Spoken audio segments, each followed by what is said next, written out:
Best of r/malicious compliance episode 139. Subscribe for edit videos daily.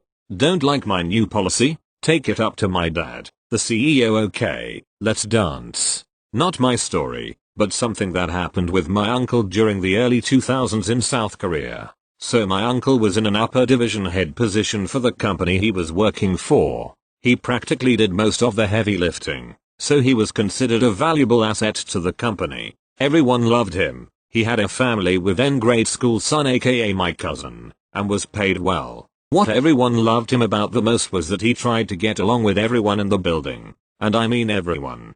To the interns who just started, to the ladies at the front desk, and even all the way to the janitorial ladies. He always made sure to greet and chat with them, and always made them feel like they belonged.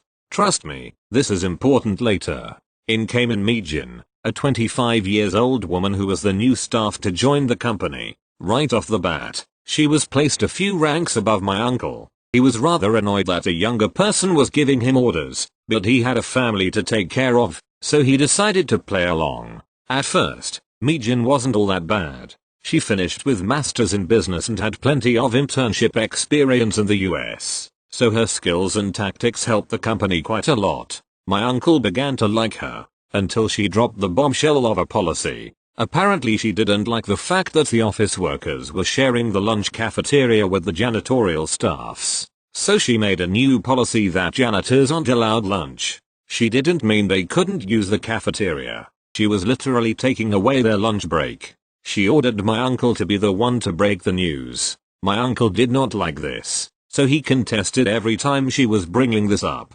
It finally got to the point where she revealed how she had the audacity to make such a policy. She revealed herself to be the daughter of the CEO of the company, and she said, as my uncle quoted, "If you don't like my new policy, then take it up to my dad, the CEO. I can ruin your life in an instant. This is just a taste of what's to come once I inherit the company and become the new CEO." This is when he had enough and began to meticulously plan her downfall. He first told the new policy janitor staff, and they were pissed. He assured them that he will set it straight, but told them to make their voices heard, and gave them few ideas. For the next few days, they went on a strike, letting everyone know how they are underpaid and starved while working there. My uncle admitted that the strike released all the built-up frustration, and the things that came out of the janitor crew were a bit more than he asked for, some he wasn't even aware of and shocked to hear about. Mistreatment that was going on behind his back, leaving too much of a mess everywhere, underpay, their physical pains, long hours, etc. Granted, few of them my uncle was aware of, but not to the extent the janitor team described as. The CEO got involved, and put a lot of effort into calming them down before the Korean version of the Department of Labor got involved with the lawsuit. He promised that they would be treated better and paid better. When the dust settled, he demanded to know who was the one that implemented the policy in the first place. Mijin tried to coerce my uncle to take the fall, but he complied with what she said and took it to the CEO. He showed the new policy document signed by her, which even included the part about terminating anyone who spoke against the policy. Now the CEO was pissed, and was originally planning to fire her daughter. Apparently he knew about her entitled nature for a very long time, but never expected to impact so many people. Mijin begged to stay, and the CEO allowed her to do so, at the cost of her current role. Which role she moved to, you may ask? She was moved to the trainee position of the janitorial team, and the CEO even said to them, "Oh, please don't go easy on her. Be strict on her first day." She quit after a mere week of her new role. Thank you. Next. Of course I'll wear the face mask, that is scary. Background. I live in a country in Europe that borders up the several other countries. In my country MC, things like soda is a bit expensive, but if you drive across the border to other country, OC, you can get sodas, beers etc. for way cheaper. Recently, our borders have opened again and we can now go to OC to buy cheaper beverages again among other things, so I decided to drive down there and shop a bit. However, where in MC, you don't need to wear a face mask when you shop. In OC, you do.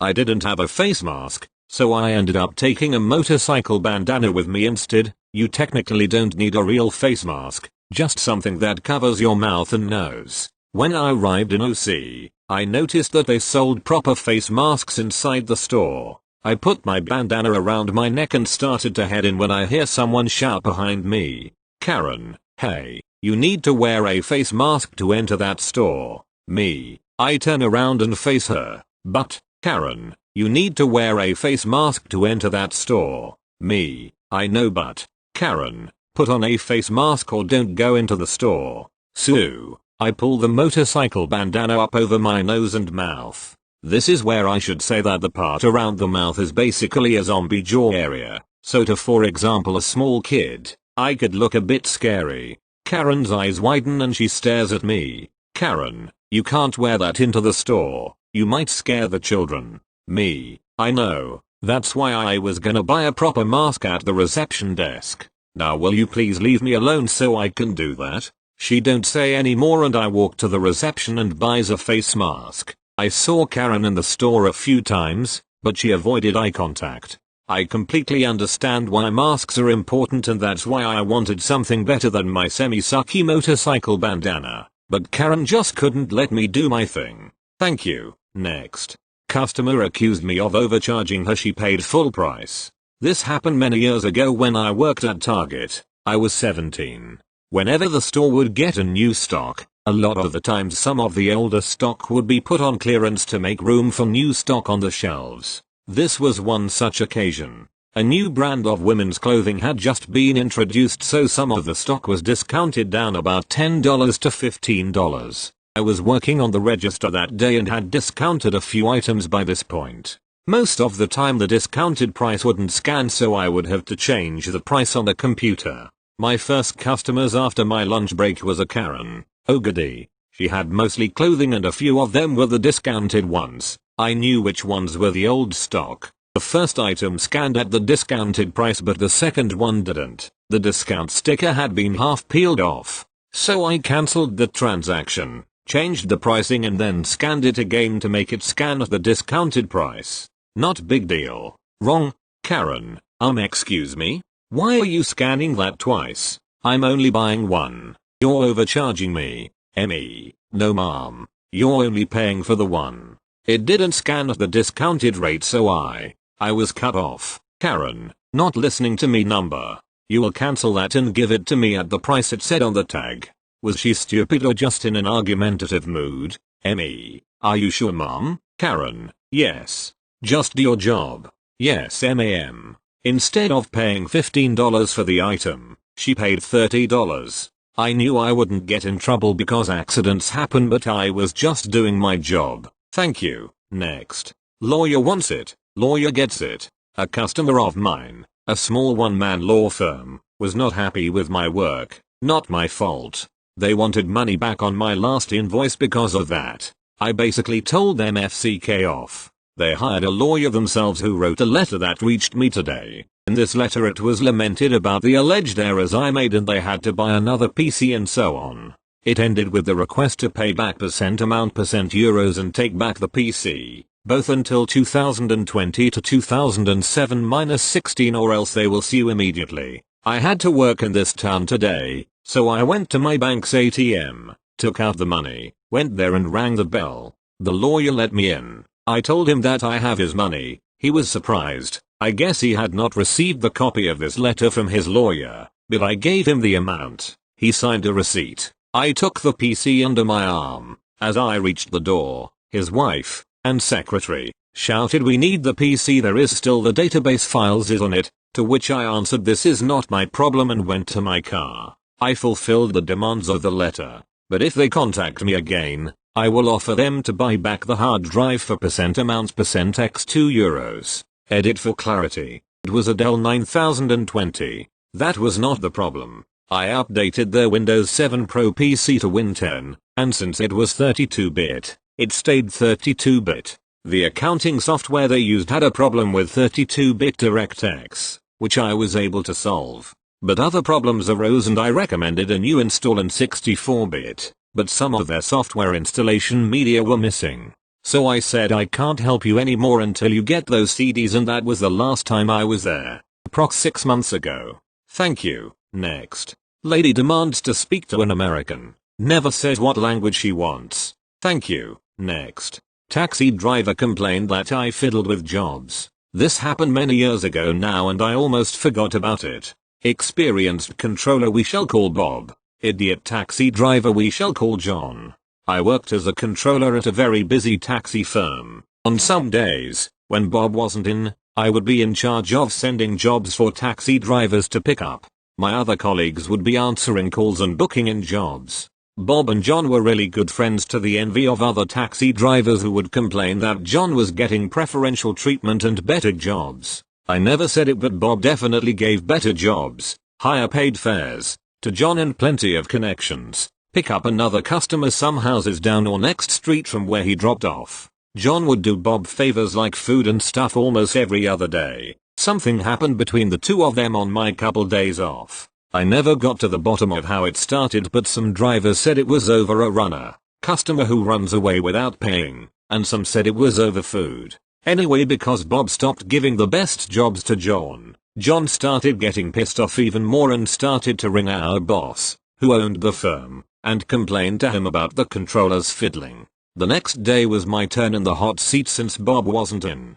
The boss set a rule that night shift drivers start work at 4 p.m. and anybody trying to log in after 5:30 p.m. will be refused. The rule wasn't set in stone since many people had the off days where they could be late and I was chill about it.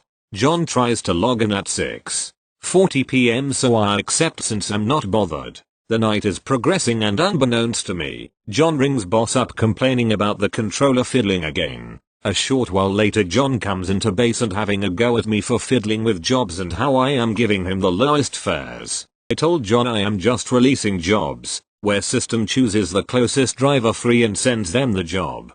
He didn't believe me so he decided to stand behind me and watch. Cue malicious compliance. After dishing out 60 odd jobs to drivers who were ahead of him in the queue and the one driver before him getting a £9 job, John is ready to go but doesn't move until a few more jobs come through. I wish I could take a photo of his face when he saw many high fare jobs, but they were far out and for the drivers clear in that area. John ended up getting a £3 job, minimum fare our firm charged.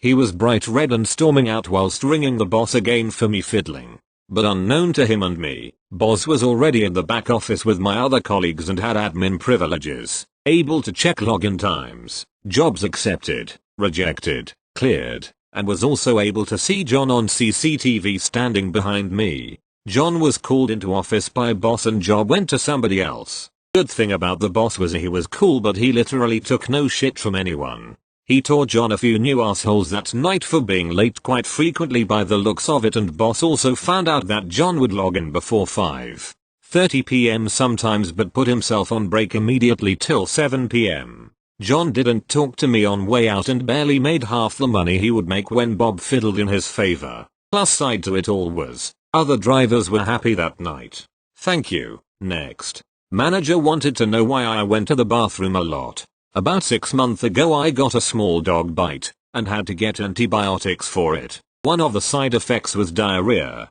and that caused me to have to be in the restroom quite a lot at work. The diarrhea also another embarrassing medical condition that also caused me to be on the toilet throughout the day. Cast. M. Manager.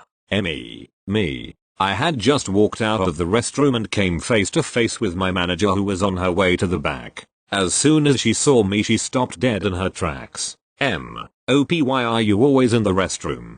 Whenever I'm looking for you they always say you're in the restroom. Why is that? It's just something medical. Well, you didn't bring us a doctor's note. You can't be in the restroom all the time. You know how busy we get. So what's going on? It's kind of embarrassing, and I don't really want to tell you. You have to tell me.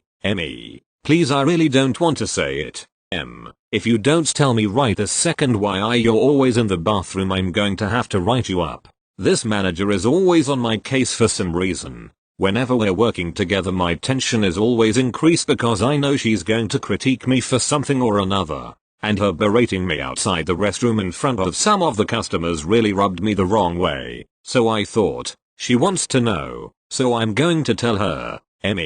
Okay, it's an anal fissure. It's a small tear in the lining of the anus. When I sweat it irritates it, and causes it to itch. It sometimes gets itchy while I'm working, so I go into the restroom to clean it out. My manager just stood there, staring at me in shock for a few seconds. I could only guess that she was trying to process what I had just said. Okay, well, you're. Then she continued to make her way into the back.